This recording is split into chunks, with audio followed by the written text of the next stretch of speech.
All right, we're going to go ahead and get started. I just want to thank everybody for attending. I appreciate you all sticking around for the last talk of the day. This is a shorter talk. They've allocated half an hour for it.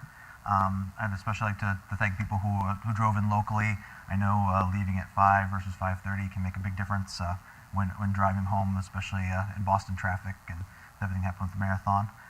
But with that said, we're going to be talking about hacking back and why I feel it's a bad idea. Don't like to mince words. A little bit about me. My name is Maske. I've worked in IT for about 12 years, 7 of which have focused in information security. I've been fortunate to work both sides of the coin, both as a security consultant, performing pen tests, vulnerability assessments. I dabbled in audit for a couple of years.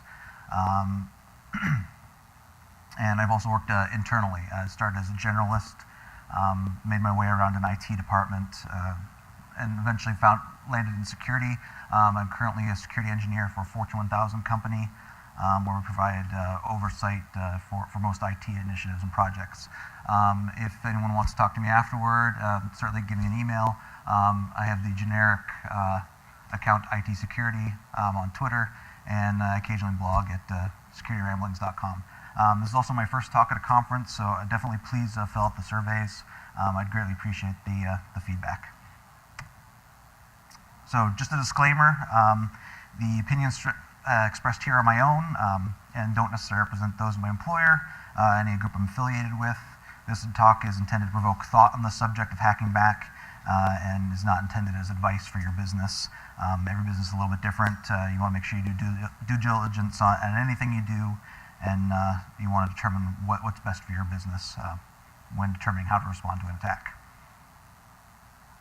So first of all, what is hacking back? The idea of hacking back has really exploded over the last 18 months or so, but it's not really a new concept. I was able to find articles dating back as early as the early to mid-90s.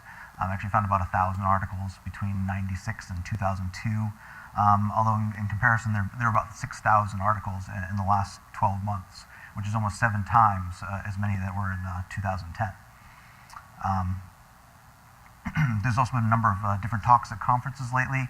I believe the first one that I saw was about 2 years ago. I think it was here at Source. Talks range from techniques to hack back effectively to how to get away with it legally. But really what seems to be lacking is a discussion on really should we be hacking back to begin with? Should we be entertaining this idea as a business? But before we go any further, we really need to have a definition. So in my mind, the way we operate, hacking back is the act of using offensive techniques to retaliate for a real or perceived attack, the use of offensive techniques and attempts to gain access to an attacker's system for the purpose of either alleviating that attack or profiling the attacker. With that said, hacking back does not equal active defense. Not everybody agrees on this definition, but for our purposes, we're going to make the differentiation between the two. They do have some things in common, and you can make the argument, but we're going to draw the line at the perimeter. Anything that you would consider in-house, that you control, honeypots, tar pits, or any other equipment, we're going to consider that active defense. The moment you start leaving your perimeter, leaving your own equipment that you run and maintain, at that point, you're taking an offensive stance. You're willfully accessing something that doesn't belong to you, and really you're no longer defending your own network. Excuse me. So the first issue with hacking back I want to touch on is the legal repercussions. Not all lawyers agree on whether there's legality in hacking back. I've seen some talks at different conferences given by legal counsel on how to get away with it, how you should structure your hacking back program. However, the one thing that they do seem to agree on is that most seem to be of the opinion that any action that you take that can be perceived as an act of revenge and has no other purpose other than to injure the attacker it is considered verboten. In a court of law, saying that they attacked me, so I'm upset and I'm going to attack them back, is at the best considered vigilantism. And really, an eye for an eye is not going to be viewed favorably by a judge. Some people argue that there's loopholes, that some have argued that you can put a banner up on your web page or on some perimeter device saying that by accessing our systems without our permission, you're authorizing us to respond or retaliate. But realistically, that doesn't seem to hold up in a court of law. Spoke with a couple lawyers on their opinion, and they said it's creative, but not very effective in real life. And really, there's a lot of interpretation in computer law right now, especially with like the Computer Abuse and Fraud Act. You look at cases like Aaron Schwartz, where he was looking at 30+ years in jail. You don't want to leave yourself open to taking action on a law that has so much interpretation behind it. You look at Andrew Onheimer, and he was effectively getting 3.5 years for more or less enumerating a URL.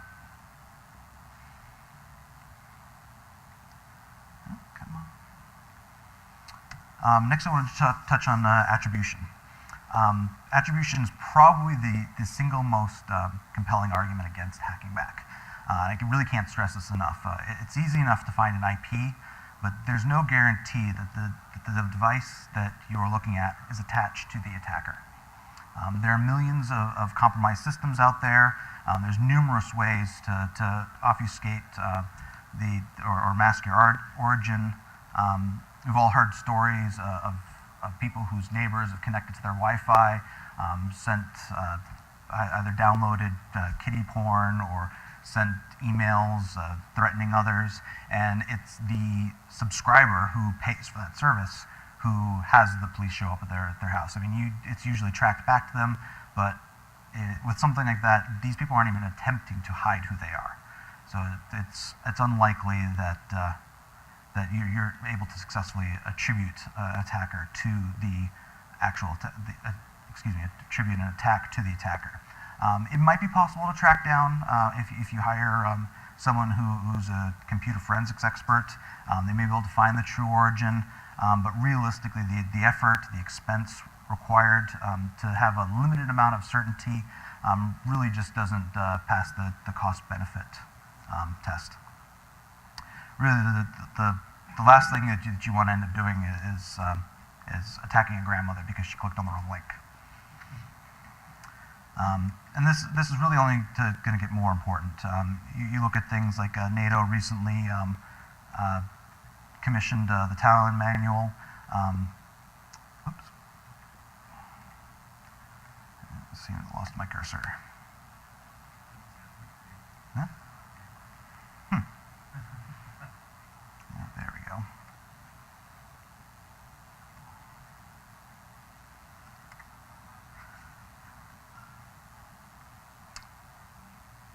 Sorry about that. But recently, the NATO commissioned the Talon Manual, which is really just an interpretation of existing law as it relates to cyber warfare. But it's strictly stated that it's possible to respond to an attack with a kinetic force. NATO clearly stated that they're not going to take these sort of steps, but these are based off of existing laws. If one organization interprets it this way, there's nothing saying that another won't and actually take action on that. We're not always necessarily the good guys, and bad guys tend to make their own interpretations as well, and could potentially use the same justifications to retaliate for what they perceive to be an attack. But even if you know for certainty who is attacking you, quite simply, you're not that good. I don't really know any other way to put it. Currently, how many people work in defensive positions and have participated in a CTF at a conference? 3, 4 maybe. They're relatively difficult, and they're intended to be. And if these are not skills that you're keeping up and they're not part of your job, it can be very difficult to achieve on that. And if you're having difficulty with the CTF, there's not going to be that much difference in a real world situation. In many cases, CTFs are designed to be 2v1, where a real life situation you may or may not be able to get to the goal. And another quick question. Is there anybody here who has internal pen testers who test just their company as part of their IT department? Not too many. And it's uncommon and it's realistic.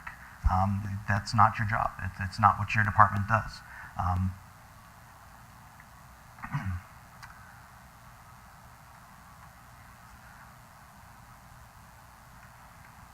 And what it comes down to is it's your team's job to defend your network and not chase down the bad guys. If you happen to have someone on the payroll that does have the skill set, perhaps you can be better at utilizing their skills to test your network. If people are getting in with low-hanging fruit, and you do have people on your team who are capable of simulating attacks, then really there's no real reason not to be performing those types of tests internally. But in general, you have better things to do. If you're at the point where you're considering hacking back, you're at the point where you're admitting that you've been compromised.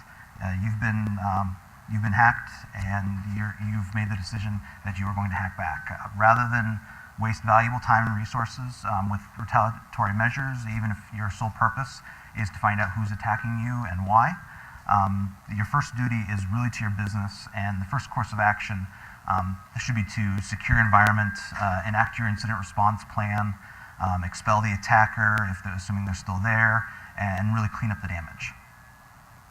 Once all that's done, it's still advisable to put together a lessons learned document. It's easy enough to restore your environment to its original state, especially if you're highly virtualized, but you really need to take appropriate measures to make sure that similar incidences don't happen in the future. So. And let's say you've covered everything and you decide to go after the attacker anyway. Recently, I was actually listening to a Risky Business podcast, and Dan Gear was the guest, and he actually really surprised me, saying that he didn't really see an issue with hacking back. But if you go back and listen, one thing that got in a debate with someone the other day, really he was quantifying it by saying, if you're doing absolutely everything you're supposed to do and everything that's expected of you, and you've notified law enforcement and nothing is happening, then he sees a case for it. But realistically, even if you're at the point, I understand what he's saying, but really what business is actually doing everything they're supposed to do. When I was a consultant, I saw roughly 150 different environments, and it was hard enough to find people who were doing everything that they said they were doing, let alone everything that they're supposed to be doing. So even if you're at that point where you are doing everything right, I would still caution against it. It's unlikely that if you're doing everything right and you're working with a law enforcement agency, it's more than likely that they're not actually telling you everything that they're doing. And even if you don't see any traction with your case, by attacking back, you may actually be derailing an investigation. But either way, regardless of what you decide to do at that point, you still have the problem of escalation. Hypothetically, let's say you've done all your due diligence, you've met with your legal team, you have the full support of the business, you have a fully mature incident response plan, you've decided to go after your attacker because somehow you've determined that that's in the best interest for your company. Let's even go one step further and say that you've successfully compromised your attacker. Now what? It's the end of the day, you've performed your job, it's time to go home. But that's a problem. This isn't a job to your attacker. They don't work normal business hours. Now that they've been hacked, they themselves feel threatened. To them, it's personal. It's not just business. Even if they're just playing around, you've now touched their machine. They more than likely own that machine. And at that point, they feel like you've infringed on their personal rights. You've provided the motivation for them to redouble their efforts. Even worse, it leads to more escalation.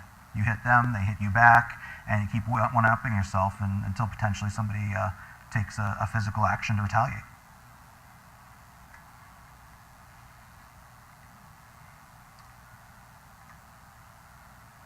actually moved along a little faster than I anticipated, but there's always going to be somebody knocking at your door, jiggling door handles, whether it's a port scan or somebody just randomly throwing exploits at you.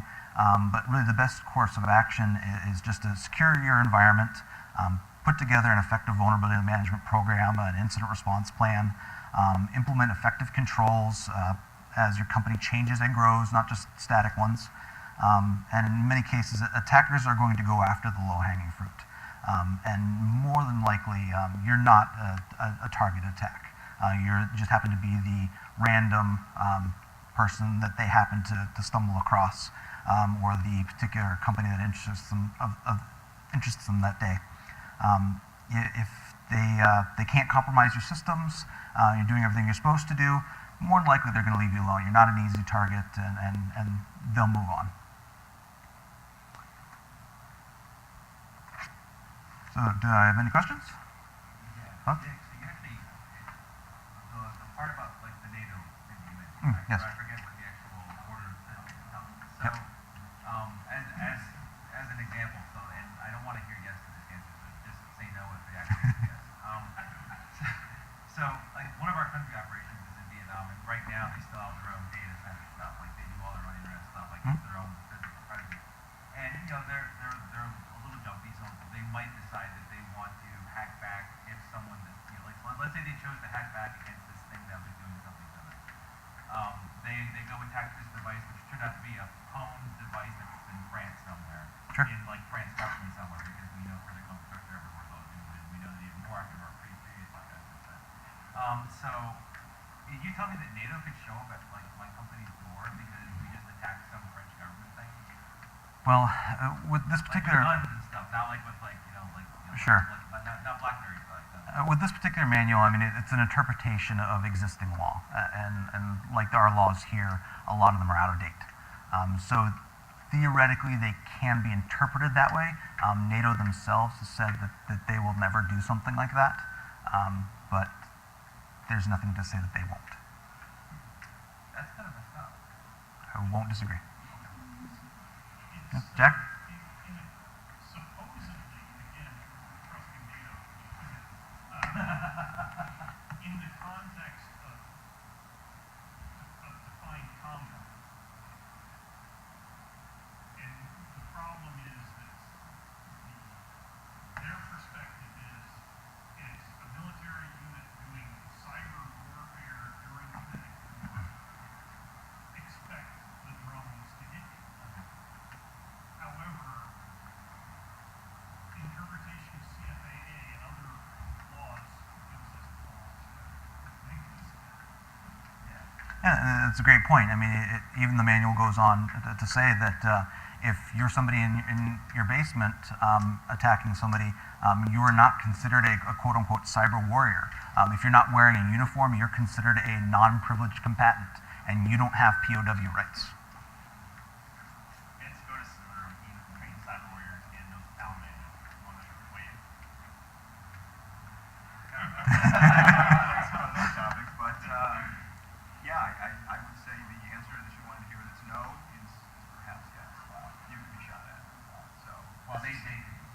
Right, this hypothetical person. Sure. It's definitely a concern. This is something that we're talking about a lot in military context. Why is this being stated by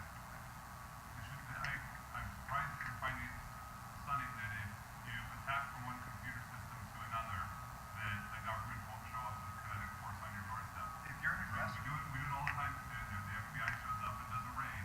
That's kinetic force. They happen not to shoot the bullets in their gun at you, unless you do something else, because they have overwhelming force. They don't need to. Well, I mean, I guess one of my shocks is it's the same level of they really don't know if it is my country operation doing that attack back or is somebody that's got one of our systems called.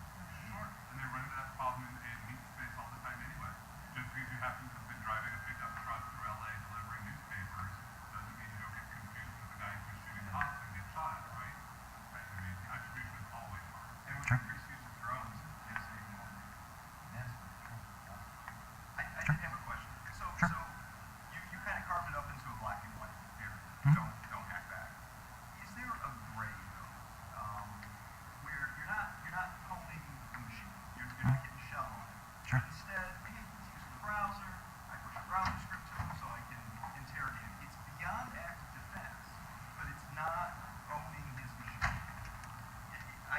Sure. It's a nice gray realm, and I like gray realms. Sure. Yeah, any thoughts on that? You're right. It's definitely a gray area, and I like to dabble in gray areas at work. In my mind, that really does come back to hacking back, because you are doing something that's not within your systems. You're touching them, even if you're touching them because they did something to you, and it's an automated system. It's still something that that is unwanted on their end. You, by the way, you agree with my lawyer. Josh? The lawyer on the RSA panel from Stanford said it's very, very obviously against current CFAA, which needs an update. And one of the things he cautioned everyone is, even though there's a lot of debate on Aaron's law as a modernization of the CFAA, none of that discussion and dialogue touches hackback. Yeah. There's not actually a single discussion proposing creating new space or room for hackback. So his point was, you could take advantage of the gray area if you wanted to with some borderland things or disclaimers, but he said you're basically deciding to do new counsel to risk being case law. Right. You were mentioning don't be the low-hanging fruit. Hmm? You're not. Sure. In some environments, I may agree that is like your main thing you're trying to defend against. Sure. Like the main adversary is just looking for the low-hanging fruit. Then Hmm? maybe this more passive kind of like just make sure your defenses are as good as possible. Sure. Point of view. I can see that. Where I don't really see it is really the more persistent type of adversary, where maybe you really only have half a dozen people that are really like targeting you, and you need more intelligence on them. And it may not be active kind of half back, but like passive beacons, like Trojaning some of the spoils of an attack to better inform yourself, kind of concepts. Yeah, it's an interesting idea, whether or not letting them take something that's potentially infected to profile them. I think that falls into one of those gray areas where I don't know that I have the right answer. I think I would be something I have to deal with it on a case-by-case issue. But as far as advanced targeted attacks, I really think that if you're doing what you're supposed to be doing from a security standpoint, if you're staying up on current defensive measures, and if you're still being breached, then maybe law enforcement is the next step. You maybe need to disclose this under certain laws anyway, but you can only do so much as you can do with the budget that you're allocated. So at some point, it does become a losing battle. Yeah, might be kind of saying the same thing over and over again, but I guess one kind of theoretical example of this, talking about the gray area, is say, for instance, you were to create a honeypot that basically led with a PDF, those like company secret stuff. Yeah, that included a Trojan inside. It's almost akin to like going in your house and like setting a bear trap, right, for someone to like walk in and step on. They have to actively go in, take it from you, download it, and open it on their own machine. There wasn't some automated system which injected it or kind of threw something back in their browser. Where do you see that as going? I know. I do think they're two different things. Having a booby trap in your house is illegal. Having an infected file on your network is not. What if they're taking something that's infected that you've intentionally infected? The argument can be made: why are they there, and why are they taking your things? But it's Maybe different if it's malicious. Lawyer about this. Hmm? And there are basically two different cases. One is you have an altered document, booby trap, let's say 0-day exploit. Hmm? And the other case is you use features that are available in, let's say, Word or PDFs that basically do a callback. Like there are some wonderful features in these products that do callback. And basically the DC lawyer says if you're using features that simply do like a callback, maybe give you some operating system info, that's completely legal. As soon as you're doing exploits, Sure. that's no longer legal.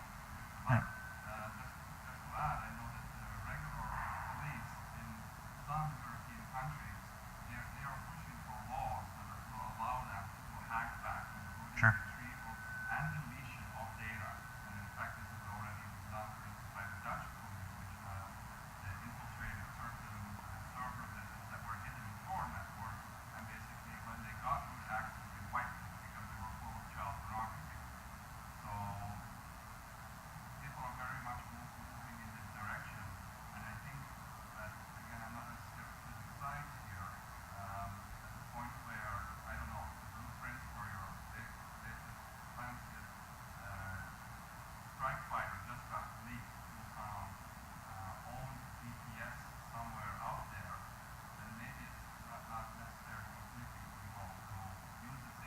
Sure. bad guys to corrupt or delete that data so that your Yeah, but to Steve's point before, right? Like, didn't you just escalate the warfare? Because to be honest, they got into your network, right? They got in there once already. You weren't able to stop them because you sucked so bad. So, or you like not bad. Why does everything this is a turn-based problem? Like all the wording I'm hearing, all the scenarios that are laid out, assume the attacker moves, the attacker's done, now you move. Given the choice of path back. Sure. Right? Adversaries are often an ongoing presence. What if this is a denial of service attack against you that is now taking your business offline? Do you think the basic principle of self-defense, which is the foundation of Anglo-Saxon law, would possibly come in to stop the adversary from what they're currently doing? That's a great question. Not gotten a straight answer from a lawyer on this one. Yeah. And it comes back to, do you want to be case law? Right. Sure. Yeah. Exactly. But, wait. So, I mean, I'll use an old analogy. So, if I'll bring it modern. So, if Walmart employees start like a hand picket line around Target, you're gonna call the police to get them removed. You're not gonna go out there and just start shooting them in the head. If they start shooting, you'll be all No. Like I think that I did that. Denial of service is practiced by many people now. Is not nothing akin to a victim. It's far more akin to an assault.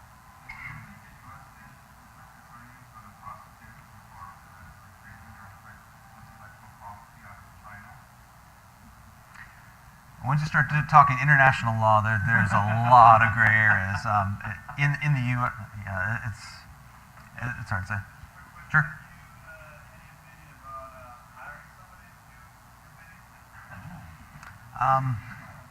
It's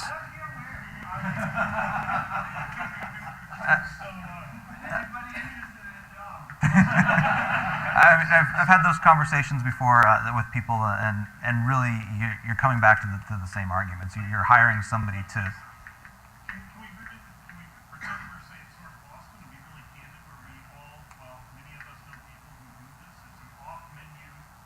Sure. It's an off menu entree on the menu. I mean, Sure.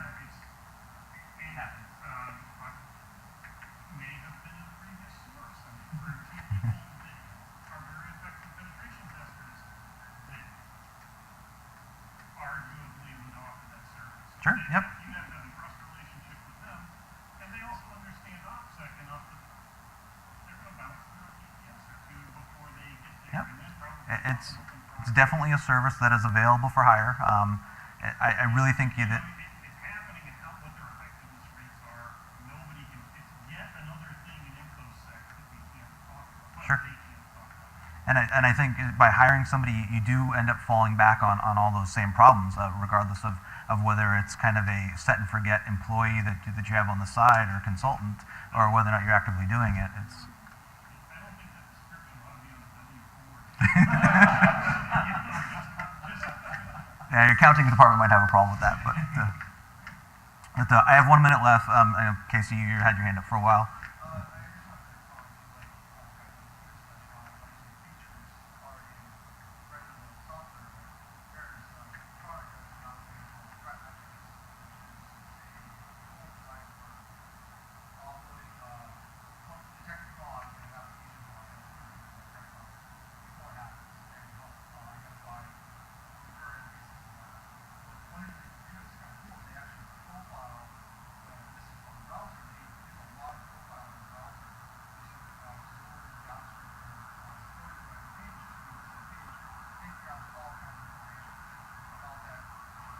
Sure.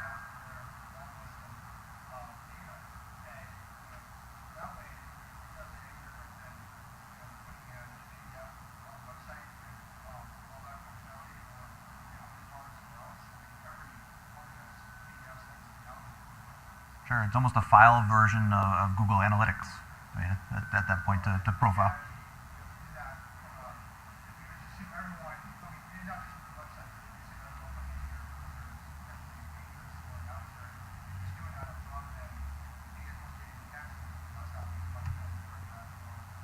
Sure.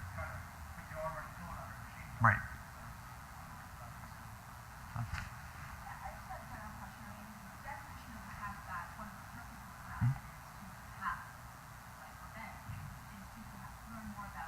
Sure.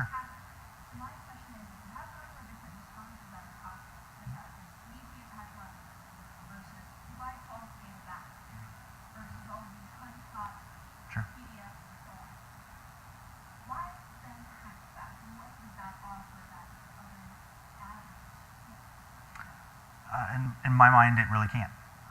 That's another reason why I just advocate against it in general. Because really, I mean, you could potentially gain good intelligence that would allow you to better defend yourself.